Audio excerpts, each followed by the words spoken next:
Nasa si Ma'am Fiel. Doon kasi raw siya sa taas nanood kanina. Nandiyan na ba? Ma'am Fiel?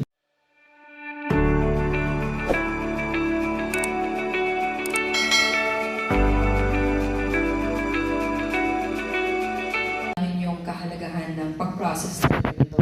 Kaya maganda po na mayroon tayong talk back session ngayon para ma-pinpoint natin ano yung mga issue doon na ipakita at ano yung mga dapat gawin para tutunan yung mga issue na yun.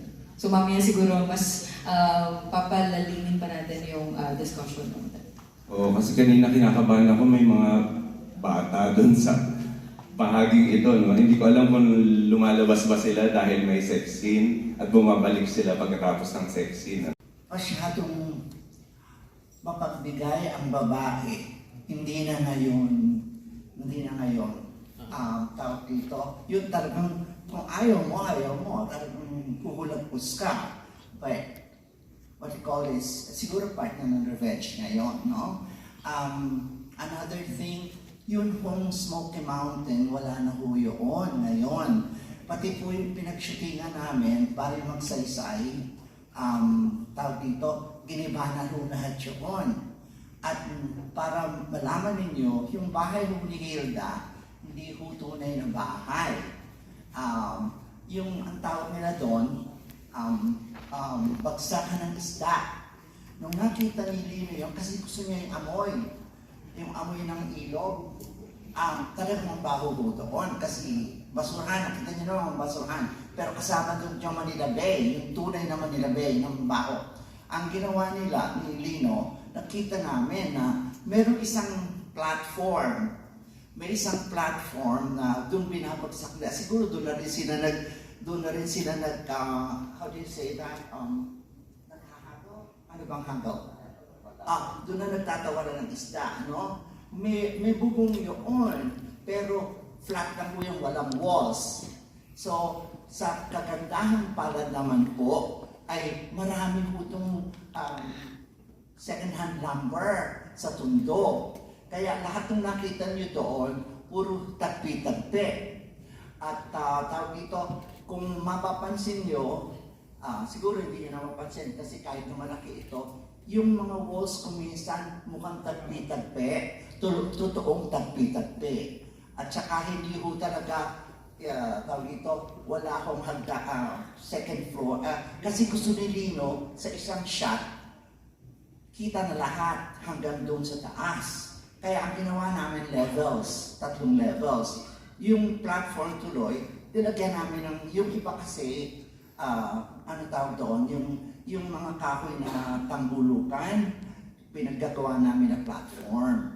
Kaya yung nakikita nyo kunwari, aakyat silang ganon, yung hindi yun nagtunay, talagang, ano yun, ginawa lang ng mga karpentero.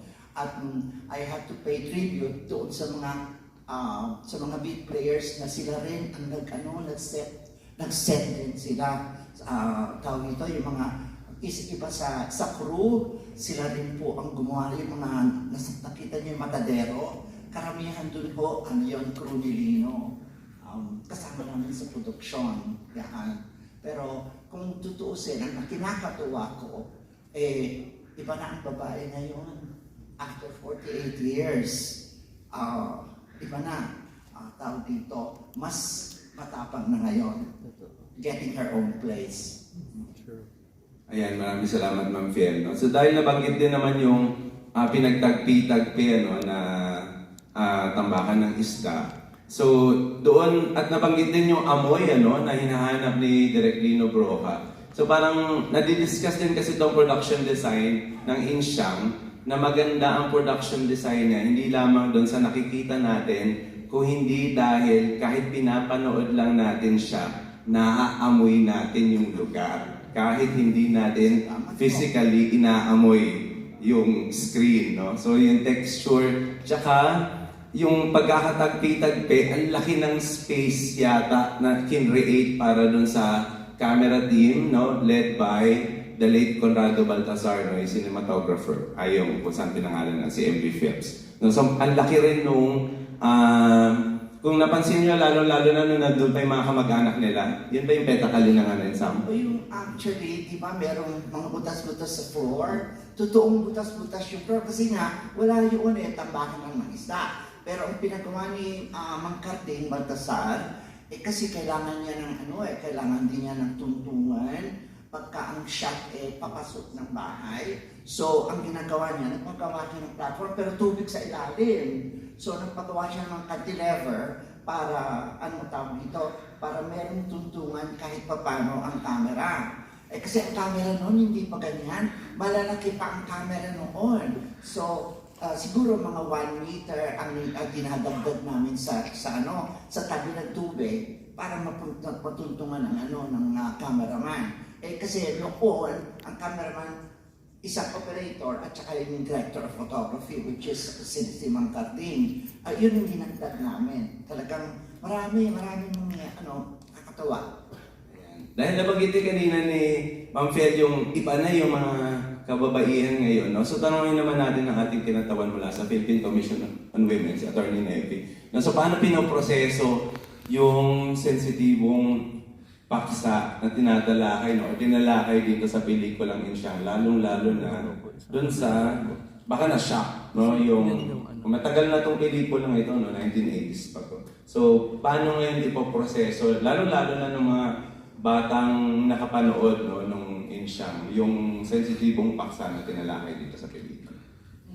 Tama po, no, marami talaga yung mga issue na naipakita dito sa film na to. Unahin po siguro natin, noon hindi pa masyadong marami yung mga talkback, no, Sir Seymour and Ma'am. Kasi so yung mga ganitong pelikula, kahit ang dami nilang pinapakita, hindi masyadong nadadigest, no. Pero ngayon, meron tayong pagkakataon para pag-usapan ito. So isa-isahin siguro natin, no. Una po, yung sexual harassment. So nakita natin doon, yung si Edong, di ba? Ginrab niya yung suso ni Ludi. Tapos pinakita doon na nagsumbong si Ludi doon sa kanyang tatay. No? Tapos sinugod ng tatay, ganyan. Tapos ang daming lumabas na pag-justify doon sa ginawa ni Edo. Sabi, nalasing lang kasi siya o naakit lang siya. Which nakita natin na bahagi ng problema ng sexual harassment. So, nagkakaroon ng victim blaming. So, hindi na encourage yung mga kababaihan na magsumbong. Kasi pag nagsumbong sila, maaaring sa kanila pa masisi na, hindi kasi alam mo ng lasing, ba't ka pa lumapit? Or bakit kasi ganito yung suot mo? Or bakit kasi nakikipag-bonding ka sa mga yan? Ganyan, no? So may ganun tayong problema na nakita din. At kagandahan po, noong panahon na yun, wala pa kasing Safe Spaces Act, no? Yung batas natin against gender-based sexual harassment. Pero ngayon, yung ganoong pong klase ng act ay penalized na ng Bawal Bastos Law o Safe Spaces Act dahil isa itong forma ng gender-based sexual harassment sa pampublikong lugar, which is tindahan nga. No? Tapos nakita natin doon siyempre yung isa sa yung central ng plot natin ay rape, no? Panggagahasa ni Dado kay Insyang. Pero bago yun, pinakita si Bebot na pinipilit si Insyang na bumigay sa kanya sa cinema, di ba? Doon natin nakita yung importansya naman ng consent, di ba? Kasi kapag nawalan na ng consent doon sa ginagawang act, nagiging borderline rape na siya or nagiging rape na siya, no? So doon natin magandang maproseso rin na makita natin mahalaga ang consent when it comes to sexual intercourse. And doon sa panggagahasa naman ni Dado kay Insyang, doon natin nakikita yung power dynamics, no? Nagkakaroon ng rape dahil ang feeling ng perpetrator, mas dominante siya, mas malakas siya sa babae. Dahil nandun pa rin po yung pagtingin na, ang babae kasi submissive yan, bibigay yan, ganyan. Or, kaya ko yan kasi mas malakas ako sa kanya. So, yun yung nakikita natin na problema din when it comes to rape. At dito, nakita natin yung hirap na magsumbong. Si Insyang nakapagsumbong po siya agad-agad, no, kay mama niya. Pero ang nangyari, nabaligtad pa. Sinabi pa ni Dado doon na humihiga siya ng hubad o naliligo siya ng hubad. Lalaki lang naman ako. Paano ako magkocontrol? So, doon din naipakita yung stereotypes, no, sa mga kalalakihan na lalaki sila hindi sila makakapag-control ng sarili nila. So, kapag nakakita sila ng ganun, ang gagawin nila, mag-a-act sila dun sa urge, which leads to rape, di ba?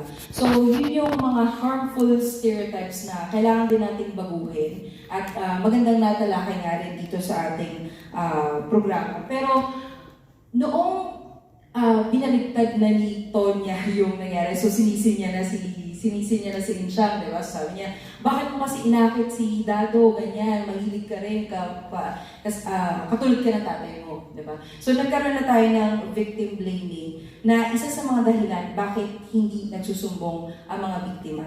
Ayon po sa National Demographic and Health Survey ng Philippine Statistics Authority, 34% lang sa mga kababaihan na nakakaranas ng physical o sexual violence ang humihingi ng tulong para ma-stop yung nararanasan nilang violence. Sabi ko, okay lang, basta hindi magkakalusan or something. Sabi niya man, okay. Actually, ang art director ata nun, either si Soxy Topacio, so malangit. Tawa ko si Joey Luna or something. Anyway, pagkatapos noon, biglang may tumawag sa akin. Sabi sa akin, Fiel, pwede pa kitang maging art director.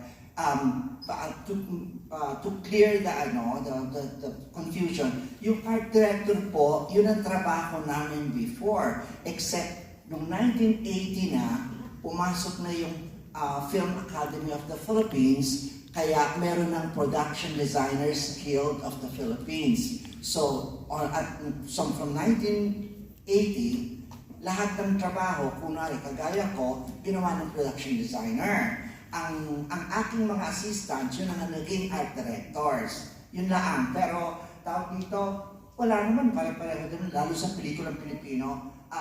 Tawag dito, production designer, hindi na magdi-design, kundi magpa-plancha, kundi maglalaba, kundi magsasabit ng kurtina, ganun din. Walang pinagbago. Kaya lang, mas maraming tauhan ngayon. Dahil sa art director ko, kunwari, meron na for makeup, may art director for sets, may art director for costumes, gano'n. Kaya ako nakuha ni Lino, kasi kailangan niya ng art director sa Lunes, Martes, Miyerkules, Huwebes, Sabado, Linggo.